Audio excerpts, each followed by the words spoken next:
No que você crê, Ed? No que eu acredito, no sentido de quê? De vida, de você, de existência. O que você acha que você tá fazendo aqui? Puta, cara, num sentido mais de fé, assim, que acho que é um pouco de mais amplo, mais amplo, Ok. eu sempre fui criado num ideal muito católico, assim. Então, sempre foi uma parada muito... E cristã, então, pô, eu cresci num meio católico, catequese, essas coisas, minha família é católica, missa, a porra toda. Mas tinha muito amigo evangélico, então eu ia muito em igreja evangélica com meus amigos, escola bíblica de férias, escola bíblica dominical, culto, frequentei muito culto quando era adolescente novo. Então, sempre acreditei um pouco nessa parada do reconhecimento em vida, né? Da gente estar construindo em vida o que a gente vai colher um pouco na morte, assim. Certo. Na próxima fase. Num geral, com o tempo eu fui mudando um pouco de cabeça, assim. Então hoje eu acredito menos em religião. Eu acredito em Deus, mas não acredito em religião. Que é sempre uma coisa meio espinhosa, mas eu acho que o homem é o homem e Deus é Deus. E aí o meu problema com religião é que a religião é feita pelos homens e não por Deus. Mas eu fui criando outros valores para minha vida, assim. Então eu hoje, eu acredito muito na mudança, assim, no potencial de mudança. E eu até encontrei o meu propósito um pouco nisso, assim. Porque eu entendo o quanto que a gente é muito que nem a água, assim. Que nem um pouco o próprio Bruce Lee falava, que nem o próprio budismo fala bastante sobre água. O próprio Bruce Lee tirou muito do budismo a questão da própria água. Do quanto a gente é capaz de mudar. E mais do que isso, quanto a gente é capaz de gerar mudança no próximo e nos nossos meios. Então, o quanto uma pessoa boa num contexto ruim pode acabar disseminando aquela bondade naquele lugar. Quanto uma pessoa com boa intenção, com outras pessoas com boas intenções vão criando coisas boas. O quanto às vezes uma pessoa perdida ela precisa de uma mensagem. O quanto às vezes a gente é capaz de mudar o tempo todo. Eu sou muito contra o fatalismo que a gente vive às vezes, do tipo, essa é a minha vida, esse é o meu destino, esse é o meu... Eu tô sentenciado a isso, eu tô sentenciado a morrer pobre, eu tô sentenciado a morrer infeliz, eu tô sentenciado a morrer depressivo, triste, estou acima do peso, vou morrer acima do peso, eu tô solteiro, vou morrer solteiro. Eu sou um beta, eu sou um norme, eu não sou um shed, por isso eu nunca vou encontrar mulher, nunca vou encontrar nada, por isso que eu preciso... Eu sou muito contra isso. Eu acredito que todo mundo tem esse potencial de mudança.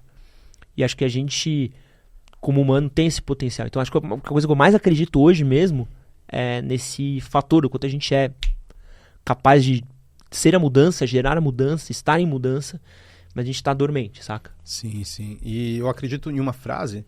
Na verdade, essa frase eu escrevi, talvez por isso que eu acredite nela. Tem frases, eu não sei se pode se falar assim, mas existem frases que eu escrevi e eu nunca concordei, mas escrevi ainda, o escritor. Mas tem uma frase que diz que a sua vida muda na frequência em que você muda outras vidas. E eu acredito muito nisso. Eu acredito que não só, um exemplo, quando você tem a legião de pessoas que seguem você e através disso você paralelamente também tem um crescimento de mais conhecimento, de mais relevância, de mais capital. Isso não é por acaso. Eu acredito que essa balança ela é muito justa. Então a sua vida muda sim na frequência em que você muda outras vidas. Eu acho que faz muito sentido isso que você falou. Não porque foi eu que escrevi a frase, mas porque eu concordo. Mas eu não sei, você também lida muito com o público em situações muito delicadas, assim. Sim, né? muitos. Às vezes, né?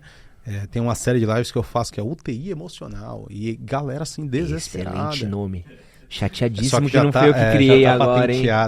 Isso o ChatGPT não faz. Agora eu tô chateadíssimo. Porra. Às vezes eu coloco uns termos no ChatGPT e às vezes ele fala, não, eu não concordo com isso, não consigo descrever isso aqui. E eu acho que essa é a graça da arte, né? Embora eu acredito que a tecnologia, cada dia que passa ela vai ficar ainda mais avançada e etc. Mas eu acredito que nada substitui ou supera a singularidade da arte. E você não sente isso do seu público às vezes, essa visão meio catastrófica? Fatalista? Sim, é a síndrome de Gabriela, eu digo. Eu nasci assim, eu cresci assim e eu vou morrer assim. Porque é uma coisa meio tipo, o cara tá num momento ruim e é tipo, minha mina terminou comigo, fui demitido e tive que voltar pra casa dos meus pais. eu vou morrer infeliz? Tipo, Sim. pô, uau, sabe? Tipo, você saltou daqui pra cá, sabe? Tipo, Sim. pô, sabe o que você faz? Você arranja um outro emprego e arranja uma outra mina.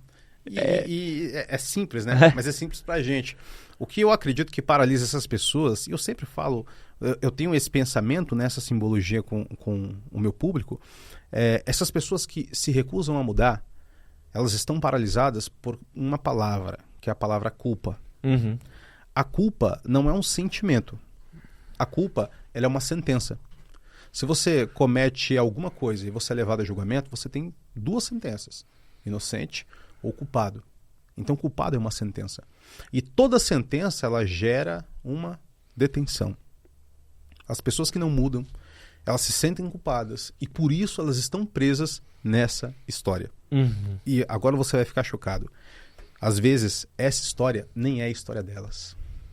É a história do pai, é a história da mãe, ou é a história do avô e da avó que passou para a mãe, que passou para ela, e ela acredita que ela sempre vai ser assim. E para talvez a surpresa de vocês, a pior parte é que essa prisão da culpa, ela é uma prisão de porta aberta.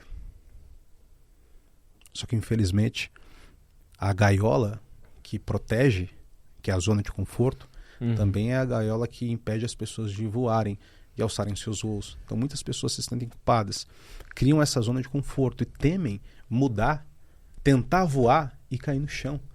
E as pessoas falam, pô, mas e se eu tentar fazer diferente, for infeliz? E se eu tentar amar de novo e não der certo? E se eu tentar fazer isso e não der certo? Porque elas têm muito medo de fracassar. Só que elas ainda não entenderam que é melhor você fracassar sendo livre do que você ter sucesso sendo prisioneiro. Esse que você acabou de assistir foi um corte do nosso podcast com o Marcos Bulhões. Para você assistir o episódio completo, você pode clicar aqui do lado e aproveita que a gente tem tratamento para calvície com 40% de desconto na Manual. Usa o cupom PODCASTMHM no link na descrição do vídeo e no primeiro comentário fixado.